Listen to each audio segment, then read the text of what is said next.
అందరికీ నమస్కారం. ఈరోజు మనం తిరుపతిలోని శ్రీ గోవిందరాజస్వామి వారి ఆలయం గురించి తెలుసుకుందాం. శిల్పకళ, భక్తి, సాంప్రదాయాల సమ్మేళనంగా ఈ దివ్యక్షేత్రం ఉంది. ఒకే ప్రాంగణంలో 3 దివ్య రూపాల్లో శ్రీ మహావిష్ణువు దర్శనం. రుణ విమోచనం ప్రసాదించే మహిమాన్విత క్షేత్రం శ్రీ గోవిందరాజస్వామి ఆలయం.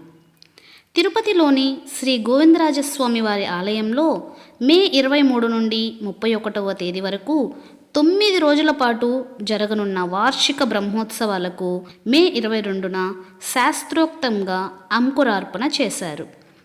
సాయంత్రం 5:30 నుండి 8 గంటల మధ్య ఈ కార్యక్రమం వైభవంగా జరగనుంది.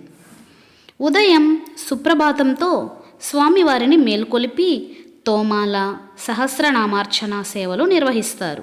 అనంతరం సాయంత్రం సేనాధిపతి ఉత్సవం, గంగుండ్ర మండపంలో ఆస్థానం, యాగశాలలో శాస్త్రోక్త అంకురార్పణ కార్యక్రమాలు జరుగుతాయి.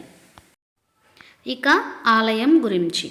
కలియుగ వైకుంఠమైన తిరుపతిలో వెలసిన శ్రీ గోవిందరాజస్వామి వారి ఆలయం భక్తి, చరిత్ర, శిల్పకళ, ఆగమ సాంప్రదాయాల సమ్మేళనంగా యుగ యుగాలుగా భక్తులను ఆధ్యాత్మిక మార్గంలో నడిపిస్తుంది.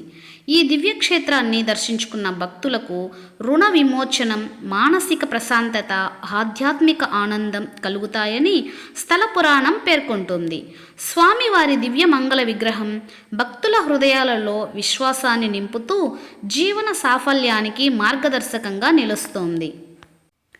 పురాణాల ప్రకారం శ్రీ మహావిష్ణువు భూలోకంలో శ్రీనివాసుడిగా అవతరించి తిరుమలలో నివసించే సమయంలో వివాహ మహోత్సవం నిమిత్తం కుబేరుని వద్ద నుండి ధనం అప్పుగా తీసుకున్నారని విశ్వసిస్తారు. ఆ ధనాన్ని కొలిచే బాధ్యతను శ్రీనివాసుడి అన్నయ్య అయిన శ్రీ గోవిందరాజస్వామి వారికి అప్పగించారని స్థల పురాణం తెలియజేస్తుంది. ధనాన్ని కొలుస్తూ అలసిన స్వామివారు ఆదిశేషునిపై శయనించిన దివ్య రూపమే నేటి శ్రీ గోవిందరాజస్వామి వారి దర్శనమని భక్తుల విశ్వాసం. ఆదిశేషునిపై శయనిస్తున్న స్వామివారు గర్భాలయంలో దివ్యకాంతులతో దర్శనమిస్తూ భక్తుల హృదయాలకు ప్రశాంతతను ప్రసాదిస్తున్నారు.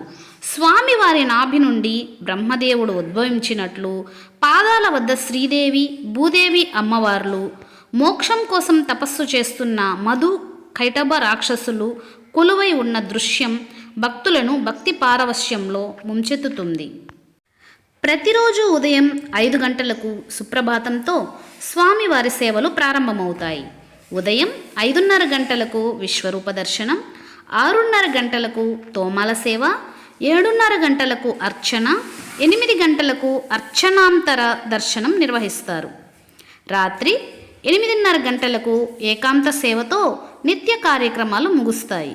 ఈ సేవల్లో పాల్గొనే భక్తులు అపార ఆధ్యాత్మిక ఆనందాన్ని పొందుతున్నారు. ఇక ఉచిత అన్నప్రసాదాలు గురించి. శ్రీ గోవిందరాజస్వామిని దర్శించుకునే భక్తులకు ఉదయం 10:30 గంటల నుండి సాయంత్రం 4 గంటల వరకు చక్కెర పొంగలి, అన్నం, సాంబారు, రసం, కర్రీ, చట్నీ, మజ్జిగతో రుచికరమైన భోజనం వడ్డిస్తున్నారు. అదేవిధంగా ఆలయం సమీపంలోని పాత మ్యూజియంలో ప్రతిరోజు ఉచిత అన్నప్రసాదాలను అందిస్తున్నారు. 2026 ఫిబ్రవరి నెల నుండి సాయంత్రం 6:30 గంటలకు నుండి రాత్రి 9 గంటల వరకు సాంబారు అన్నము, పెరుగు, అన్నం కూడా పంపిణీ చేస్తున్నారు. గోవిందరాజస్వామి గురించి మేము ఇచ్చిన సమాచారం మీకు నచ్చినట్లయితే ఒక లైక్ చేయండి. అలాగే ఇలాంటి మరెన్నో దేవాలయాల గురించి సమాచారం తెలుసుకోవాలంటే మా ఛానల్ని సబ్స్క్రైబ్ చేయండి. Thank you.